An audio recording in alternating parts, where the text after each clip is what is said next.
Welcome to the Balanced Blueprints podcast, where we discuss optimal techniques for health and finances and then break it down to create an individualized and balanced plan. I'm your host, John Proper, here with my co-host, Justin Gaines. In this episode, Justin and I break down all things cholesterol, part 2. We talk about which tests to get done if you want to see if there's actually a problem with your cholesterol, some lifestyle interventions you can take to help lower your cholesterol, and supplements if maybe you're on a statin or they want to prescribe you one. Thank you for listening, and we hope you enjoy. So the last episode on cholesterol, and when we talk about cholesterol, I guess we're talking about heart disease in general, was pretty very introductory. Yeah, introductory, very surface level, all over the place. So since last time felt like we were taking a journey without a map, I think we're going to be pretty quick and precise this one on maybe some things to look for and some tests to run and some supplements or lifestyles to do if you're worried or concerned about high cholesterol. Perfect. Yeah. And I guess what I really meant to say was we were talking about saturated fat, and basically the reason we talk about saturated fat is because of the concern of cholesterol. Right. So we won't go into too much. If you didn't listen to that one, that is part 1, just a good thing of misconceptions about foods, cholesterol, what it is. And what it isn't. And what it isn't. I think it's probably more of what it isn't than what it is. Yeah, because we're told. What is it? I know. We're just told what it does. But yeah, so just to get into it, if you have some concerns, I know doctors, health advice, they'll say, don't eat high saturated fat. It's going to clog your arteries. Don't eat too much cholesterol. It's going to give you heart disease. So I think we mentioned this last time, but saturated fat is really only bad when you're eating high saturated fat and high sugar. This is because the body can't burn the saturated fat as fuel since you're running off of carbs. So what happens is if you're predominantly, pretty much everyone in the United States is a carbaholic. So they're running off of sugar, running off of carbs, processed junk food. And that's the problem is saturated fat, when it then sits in the body and can't be used as fuel, then it gets converted into the problem. And extra carbs also get converted into more saturated fat in the body because when you have excess carbs, you gain weight. So that's where I know that may come up of some people may say, well, this study shows, saturated fat has done this. It's like, well, yes, but let's dive deeper into that study. And what kind of diet is it? Is it saturated fat because we know processed like baked goods are loaded with saturated fat and sugar? It's like, well, yes, then now we have a problem. Or is it saturated fat from properly raised animals, seasonal vegetables? So context here matters. Well, I almost feel like it just almost, if you're going to have a meal that's going to be high in saturated fats, it sounds like you should adjust your portion of like associated carbs with that meal. Yeah. So, the big, huge steak and potatoes could be part of the issue there with, the demonization of red meats and stuff, because you have something that potentially is cooked with a lot of saturated fats, has saturated fats in it, has the cholesterol concern, but it's not the actual cholesterol in the meat that's driving your cholesterol numbers. It's the mound of mashed potatoes next to it that's spiking your insulin levels and your glycemic index, then not allowing you to digest those cholesterol and the saturated fats. Yeah. And a lot of people in the fitness world will like plan meals around that. Like they'll specifically have lower fat meats with higher carbs, mainly because, it's easier to digest. It doesn't slow you down as much. But like they've been doing this for a while of kind of, and then if you're having a lower carb day, you'll have just a lot of high fat and a lot of high protein. So they've kind of been doing that for a while. And obviously physique wise, if you do carb timing, it usually works pretty well. So yeah, I mean, that's kind of a cheat code that you see people do. But that's just, again, our brief intro, because if you missed a lot of stuff, go back to the first episode. But if you're here, you're probably wondering maybe some benefits we can do because your doctor either wants to prescribe a statin or is concerned about your cholesterol. So let's get into some of that. So the first thing, we went over a test you can look at on a normal blood panel, last one. But just some other things about statins is we want to remember cholesterol isn't a bad molecule. So if you lower cholesterol, you're lowering how well your hormones work, because it transports hormones. We looked up last time how much of the brain is made of cholesterol. And if you go on a statin, it's not as if the statin is able to pinpoint cholesterol in your arteries. That happened because of plaque. It lowers cholesterol in your total body. So that means it's lowering cholesterol in your brain. I'm not sure if we mentioned this last time, but that is why statins have a link to Alzheimer's, because cholesterol is very important for a molecule, or important to make sure your brain's functioning properly. So statins lowering cholesterol, that's really the main problem with statins, except that one problem is a huge problem because of how important cholesterol is in the body, and it's been attacked and demonized. And we talked about different types last time of how we want big fluffy ones instead of hard little plaques, which everyone should be familiar with that, because they'll always say your arteries are going to fill with plaque. So the first test to do, again, last time we went over ones that may be free or provided by your doctor. These ones may not be, so you can look out for that. But there's a lot of online companies that will do it. I know Justin even did an online company.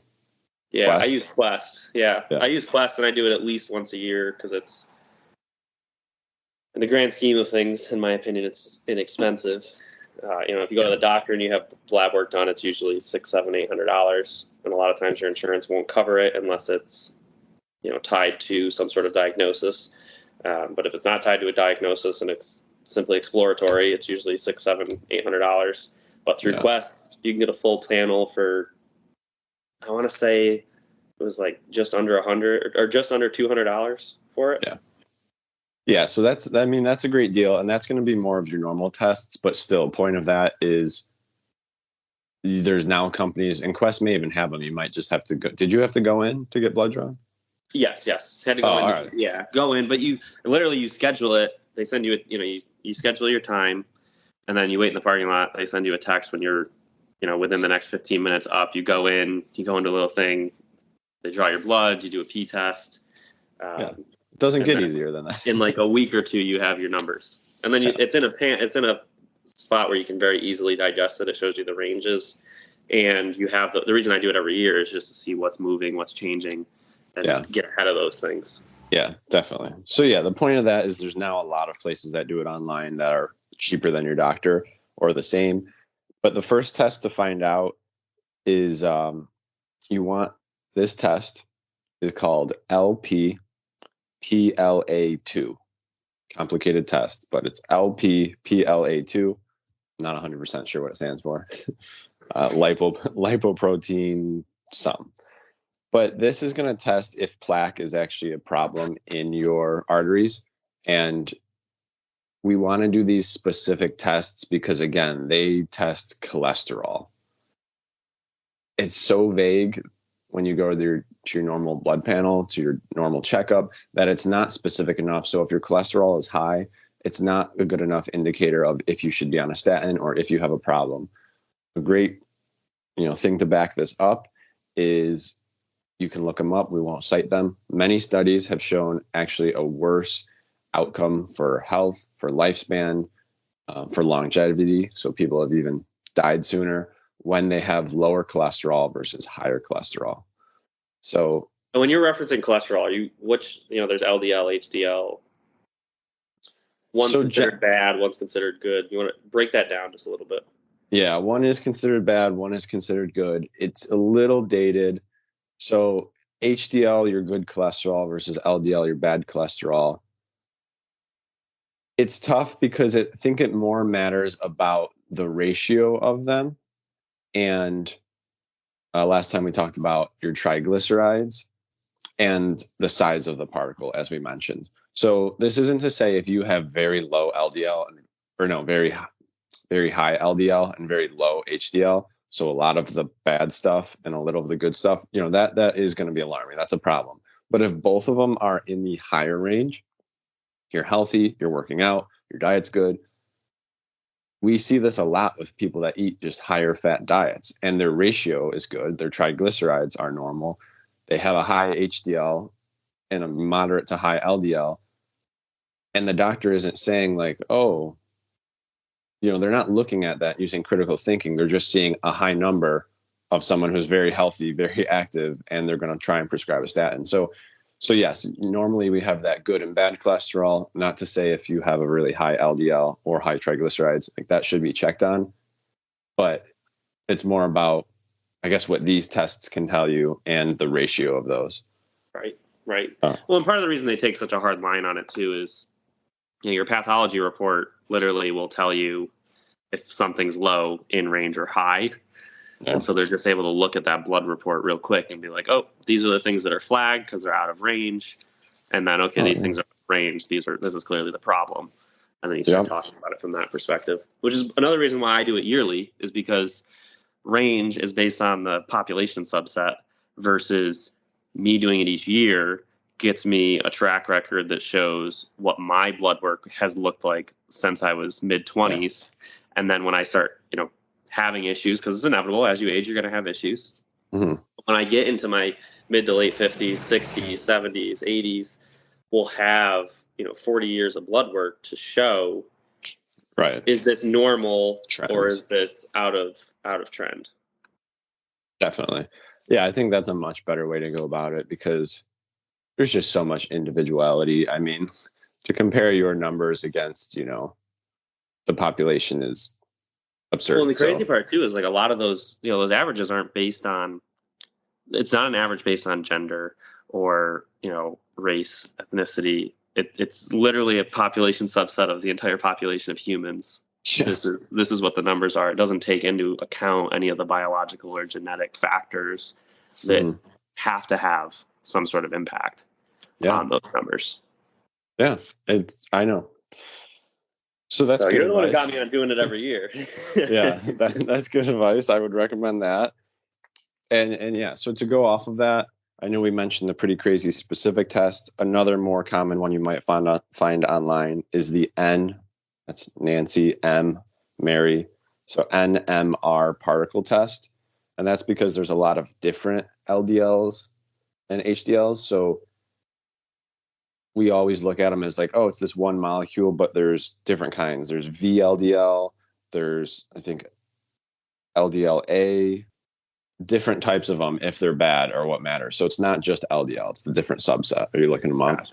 Yeah, you're looking at the range. I'm not looking at them because I don't have something in front of me to look them up. But I just remember when I had my heart issue, that blood test broke it down. There was like 4 or 5 different types in there that were broken down. That's good, yeah.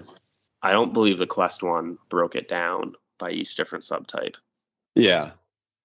And then just to reiterate, I know we said 2 tests that may be a little crazier that you'd have to pay for online, the LPPLA2 or the NMR particle test. This is the one that is a great indicator. We said this last time, but just to reiterate, look at your triglycerides, divide it by your HDL, the good cholesterol. This is a better indicator than just your total cholesterol or your LDL. So what you want this number to be is you want it to be around 2 or less. So that means if your triglycerides are 100, your HDL is 50, it's around 2. Anything less than that, you're doing good. If it starts to get higher, you want to then maybe look into some interventions, which we can now get into, of how to lower that. And really, it's almost easier to just try and lower your triglycerides. But that's a problem with carbohydrates and sugar and being a carboholic. Right. So if, for practicality purposes, obviously keeping track of these numbers, getting ahead of the storm is probably more important than, trying to fix it once you're in it. But what approach do you recommend people taking that are on that health conscious journey to track this and look at it? Do they need the specialized tests up front, or should they just be getting blood panels periodically and just keeping an eye on these things? And then if something looks odd or off, or you have a doctor trying to get you on a statin, is that when you go to the specialized tests? Like, what does that health journey look like, for the average individual who's trying to get deeper into these things? Similar to what you said with the tests is like, try and start early. So you really want to try and start early, because you want to do this stuff before getting on a statin. You don't want to get onto a statin. And if you are on one, it's not the end of the world. You can try and get off. But start early. And the first thing you just have to look at is your lifestyle. I mean, are you going to the doctor? So we'll say everyone's getting routine cholesterol tests because that's what they test for when you get a checkup or you get blood drawn. So everyone's getting those when you go and get your normal checkups. So are you going to the doctor? Are you overweight? Are you maybe pre-diabetic, diabetic, or are you physically healthy? Do you live a good lifestyle? Are you trying to eat healthy? So this is the first thing to kind of make sure this doesn't happen to you. High heart disease. You need a good lifestyle. Now from there, say you go to the doctor and they say your cholesterol is a little high and we're concerned.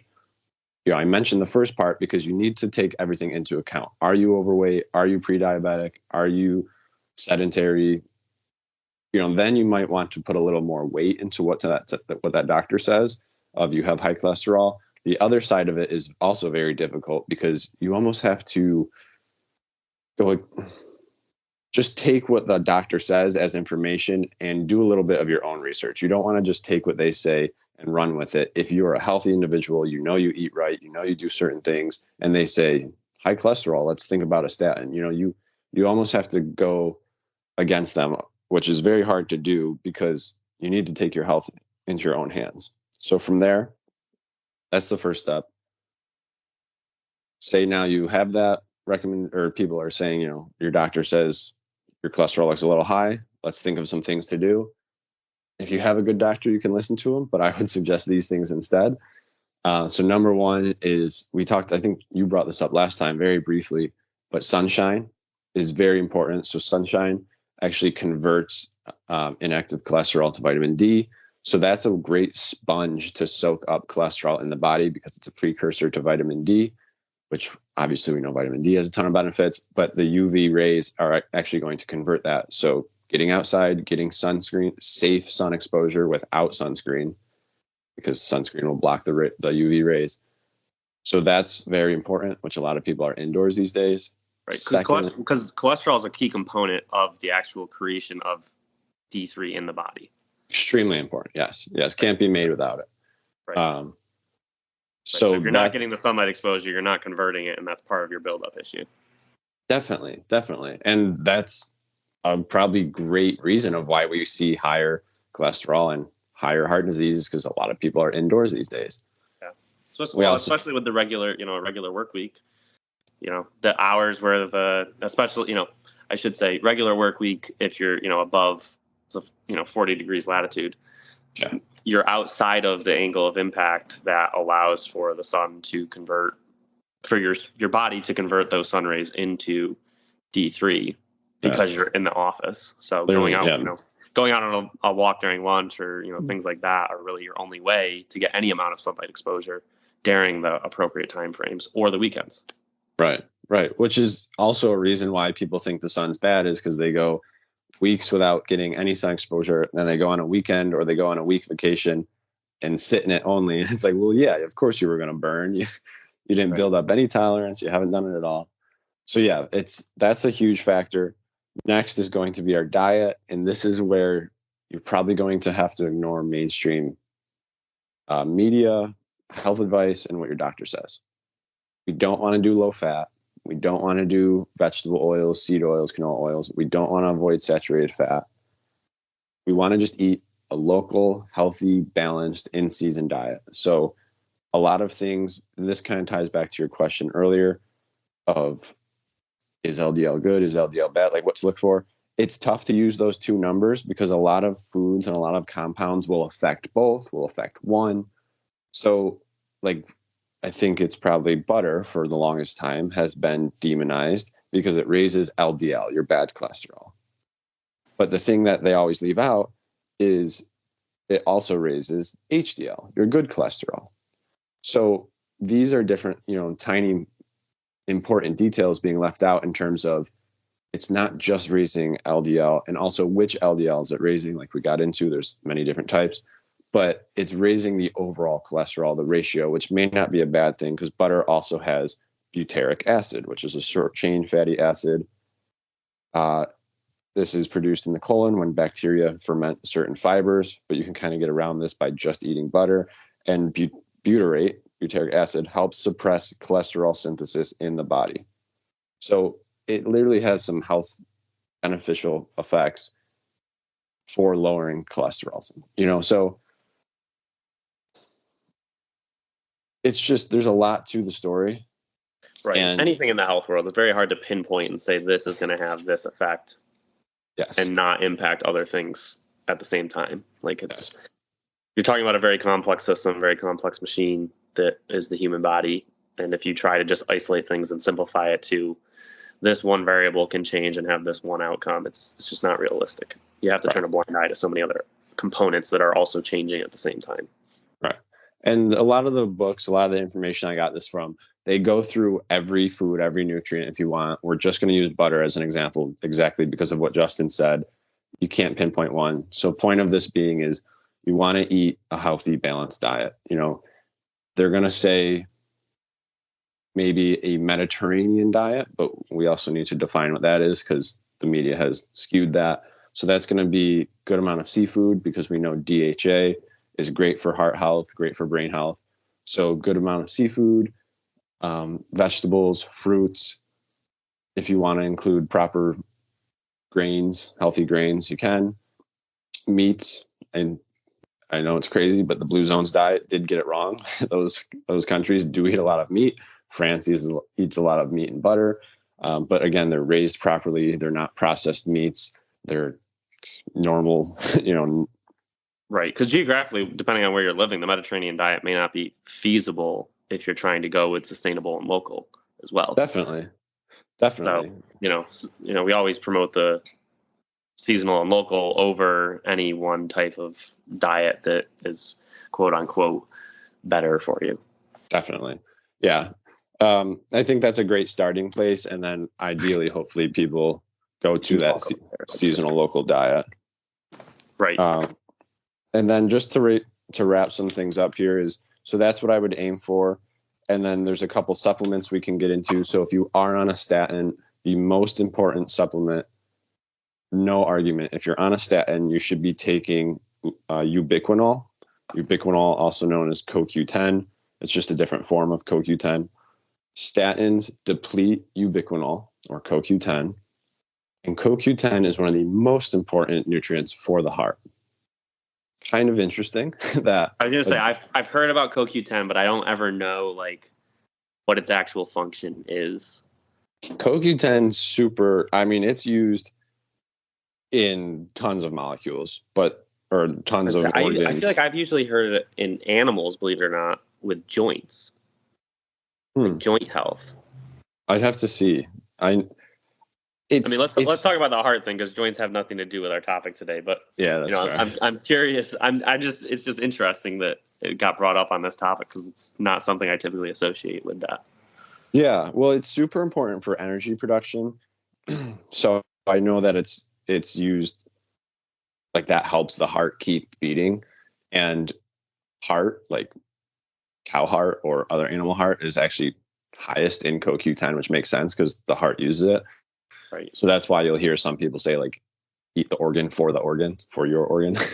But point being is I would recommend heart, but you could take a good supplement, ubiquinol as well. And I just think it's pretty interesting that a drug like a statin made to protect your heart is actually depleting one of the most important nutrients for your heart. So that's why it's very important to know if you're on a statin, no doubt you should be taking that. Yeah. So that's, I would say, supplement number one. Now, if you're not on a statin, we can just go into maybe some other supplements to take that will help. It's a different side of you, John. I'm used to the no supplement John, not the. I know. This is after you're in a spot that you're already on a downhill trajectory. You need to recover from quickly. Yeah, this is like me trying to use them as intervention medicines. So then, but I agree. If there's definitely some food, like I still recommend eating heart, but right. No, it's just interesting to me that we're on a topic now where this is the medicine, so to speak. Yeah, you're getting in a much higher dose than you would by just eating diet. Definitely. Okay, here's just we'll add this part in too. So CoQ10 is for cellular energy in the mitochondria. And the best sources, like we said, are carnitine from heart and lamb.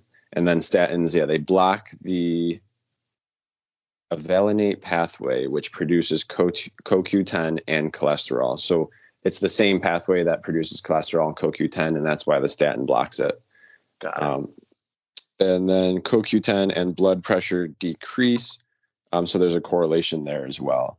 So that might be a good sign that if you're on a statin, your blood pressure is decreasing. CoQ10 could help that. With this study, it helped a lot of patients.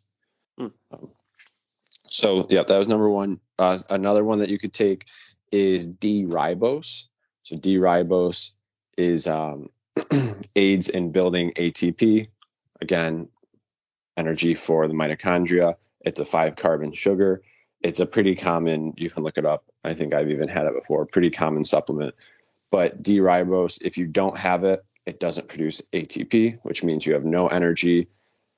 And then if you're not making energy, you have oxygen deprivation. So you're not able to efficiently make D-ribose. So there's usually, if you have high cholesterol, or it's not really as much as high cholesterol. If you have heart problems, metabolic disease, pre-diabetes, diabetes, which are causing these other problems, you're not an efficient energy maker.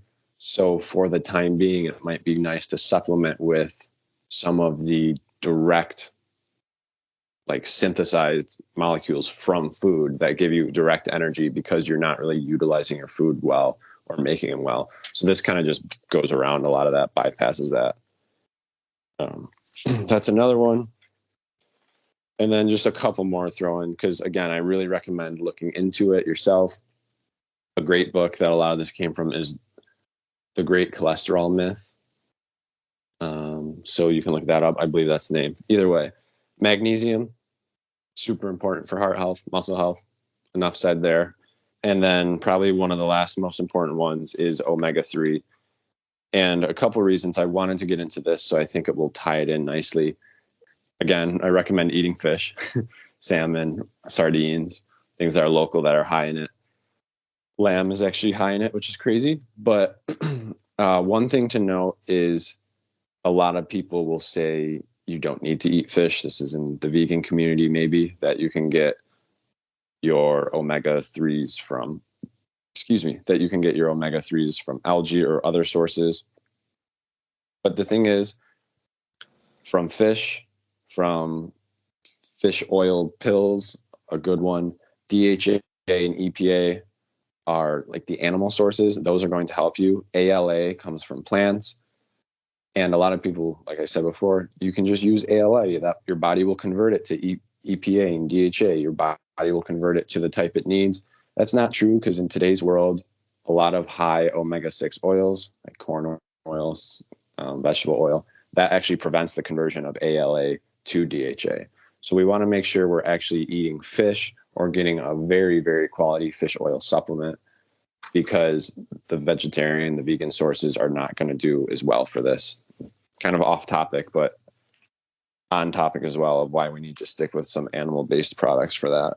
Right. Well, and it ties it into the other podcast too, where we've talked about cooking oils and why it's important to use certain cooking oils when you're cooking as opposed to others, because it actually impacts the ability for your body to digest and absorb those nutrients. Definitely. So that's a lot of them. Just to give names to the other ones, if people are interested, vitamin E, it's a great antioxidant that's protective. Vitamin B5, niacin, so a lot of the B vitamins, which are found in red meat, which is very protective, very good. Resveratrol, that's more of like, people have heard of that, anti-aging drug, but it does have some benefits. Those are the ones where I might say just get them from food. Like those first ones I listed, especially like magnesium, those are the ones that you may need higher doses of, so you can supplement with them. The rest, just look into good food sources, and that's where your diet really comes into play. So, yeah, those are some tests. Those are some supplements.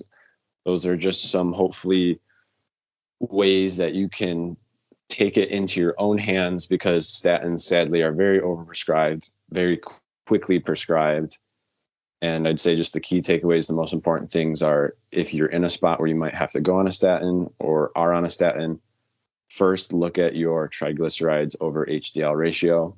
That's not on your test. So both of those tests are on your conventional cholesterol panel, but they don't do that calculation for you. So you just have to look at your triglycerides divided by HDL. You want that number 2 or less.